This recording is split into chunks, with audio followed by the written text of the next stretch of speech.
बिस्मिल्लाहिर्रहमानिर्रहीम। अस्सलाम वालेकुम। अज़ीज़ तलबा, आज हम आई कॉम का चैप्टर नंबर 8 करने जा रहे हैं। इसका नाम है क्वाड्रेटिक इक्वेशन। सबसे पहले हम देखेंगे कि क्वाड्रेटिक इक्वेशन क्या होती है। इसकी डेफिनेशन देखते हैं। An equation of the form a x square plus b x plus c is equal to 0 where a not equal to 0 is called quadratic equation. इस तरह की कोई भी इक्वेशन होगी जिसमें ज़्यादा से ज़्यादा पावर 2 हो और उसका कॉफिशिएंट जो है वो 0 ना हो, उसको हम क्वाड्रेटिक इक्वेशन कहते हैं।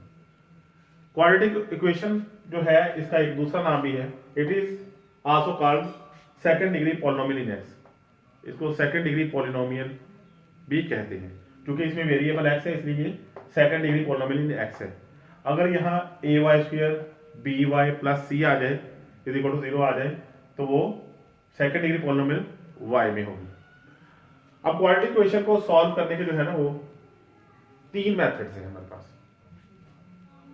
There are 3 methods for solving a quadratic equation.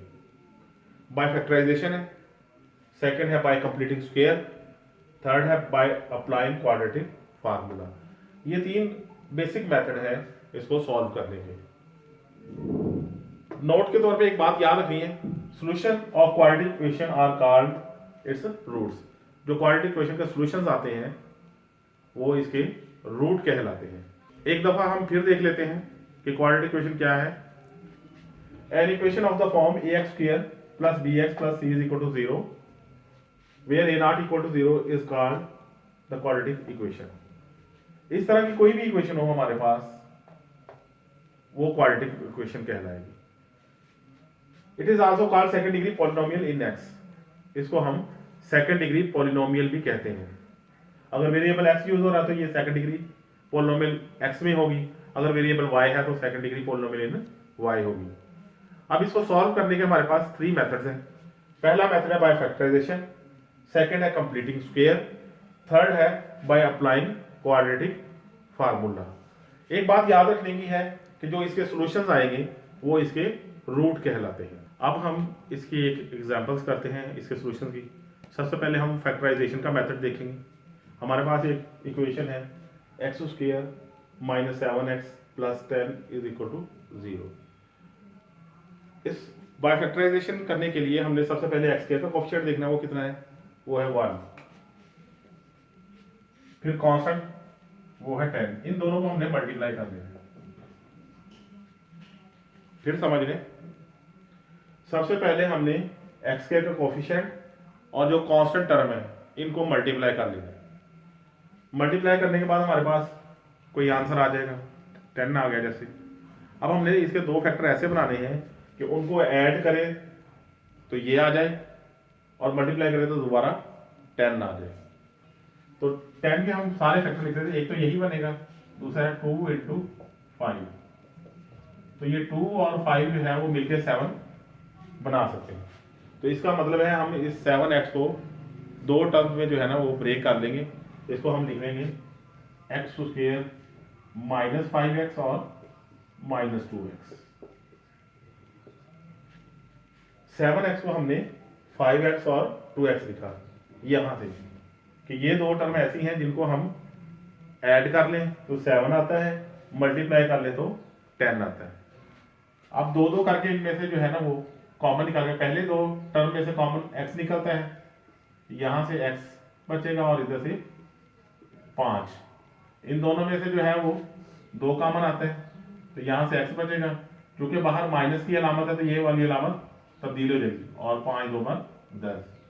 अब हमने एक इनमें से लिखना है और एक इन दोनों में से। ये बात याद रखें कि इन दोनों फैक्टर्स का एक जैसा होना, यानी इनमें अलामत भी एक जैसी हो और रकमें भी एक जैसी हो, जरूरी है। अगर ये एक जैसे हैं तो हमारा सवाल सही है, अदरवाइज गलत होगा। अब हम ये क्योंकि दोनों की ज़रब 0 के बराबर है तो इसका मतलब यहाँ ये 0 है और यहाँ ये वाली रकम 0 है। अब x इज इक्वल टू ये 2 उधर चला जाएगा, प्लस हो जाएगा, और ये 5 माइनस का है तो दूसरी तरफ जाके ये भी प्लस का हो जाएगा। तो हमारा जो सोल्यूशन सेट है वो आ जाएगा 2 और 5। इसको एक दफा फिर देख लें। हमने करना ये है, जो एक्स का कोफिशिएंट है उसको हमने कांस्टेंट टर्म से मल्टीप्लाई कर देना है। मल्टीप्लाई करने के बाद जो हमारे पास आंसर आएगा उसके प्राइम फैक्टर बनाने हैं। उनमें से वो 2 फैक्टर लेने हैं जिनको हम जमा या माइनस करें तो ये दरमियान वाली रकम बन जाए, और ज़रब दे तो वो ये कांस्टेंट बन जाए। तो ये 5 2 बार 10 होता है और 5 और 2 7 होता है। तो हमने 7x को -5x -2x लिख लिया। अब इन दोनों में से कॉमन निकालेंगे x, यहाँ x स्क्वायर था तो 1x बच जाएगा, यहाँ 5x में से x कॉमन गया तो 5 बच गया। इन दोनों में से 2 कॉमन आता है, यहाँ से x बच जाएगा, और 5 2 बार 10 होता है, यहाँ से 5 बाहर माइनस हो तो ये वाली अलामत तब्दील कर देते हैं। अब एक हमने ये बाहर वाली रकम को लिखना होता है, एक इन दोनों में से लिखना होता है। ये याद रखेंगे ये दोनों फैक्टर एक जैसे लाजमी होने चाहिए।